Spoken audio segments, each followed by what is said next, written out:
பாருங்க, இடதுபுறத்திலிருந்து 13வது உறுப்புக்கு வலதுபுறத்தில் உள்ள 9வது உறுப்பு என்ன அப்படின்றாங்க.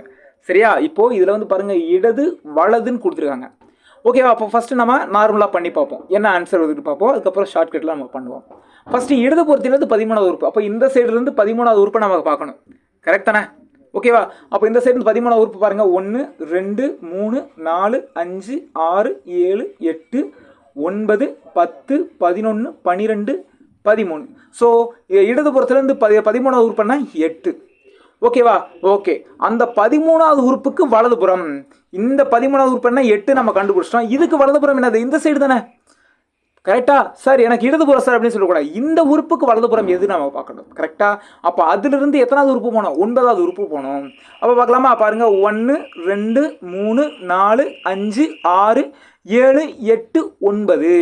அப்போ 13வது உறுப்புக்கு வலதுபுறத்தில் உள்ள 9வது உறுப்பு என்ன? W. கிளியரா? ஓகே. நான் ஆல்ரெடி என்ன சொன்னேன்? ரெண்டுமே ஒரே சைடாக இருந்தால் கழிச்சிருங்க நான் சொன்னேன். அதே மாதிரி ரெண்டுமே வெவ்வேறு சைடாக இருந்துச்சுன்னா கூட்டிடுங்க. இடது வலது வலது இடதாக இருந்தால் என்ன பண்ணணும்? கூட்டிடணும். அப்போ 13 9 எவ்வளவு? நம்மளுக்கு 22ன்னு கிடைக்கும். 22வது உறுப்பை நம்ம கண்டுபிடிச்சா போதும். சார் இதில் இருந்து எந்த சைடு இருந்து நம்ம கவுண்ட் பண்ணுறது சார் அப்படின்னா, ஸ்டார்ட் பண்ணுறது எந்த சைடில் ஸ்டார்ட் பண்ணுறாங்களோ அந்த சைடு இருந்து நம்ம கவுண்ட் பண்ணால் போதும். எந்த சைடு இருந்து ஸ்டார்ட் பண்ணுறாங்க? இடதுபுறத்திலிருந்து. அப்போ இந்த சைடுல இருந்து நம்ம 22வது உறுப்பை நம்ம கண்டுபிடிச்சாலே போதும். பார்க்கலாமா?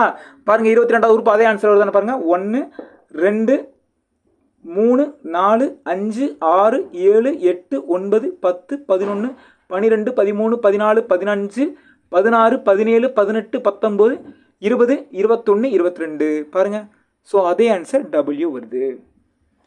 கிளியரா புரிஞ்சுதா? ஓகே.